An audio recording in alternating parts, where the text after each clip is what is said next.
Ozgina ishlaring yurishmay qolgan paytda, mashinalaring bo'lmagan paytda, puling bo'lmagan paytda hamma atrofingda shakallanib bo'lib olasan-da o'zing uchun. Shunaqa payt ham bo'lish kerak-da, period ham bo'lish kerak-da, o'zing uchun ham shu narsani his qilib qo'yishing kerak-da. Atrofingdagi chort shakallarni yo'qotish uchun, tozalash uchun. Hech kimga qilayotgan qiyinchiliging, qilayotgan mehnating qiziq emas, hammaga natija qiziq, hammaga nimadir foyda qiziq deb cho'zdan.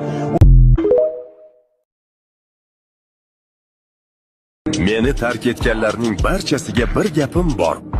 O'z vaqtida ketganingiz uchun rahmat.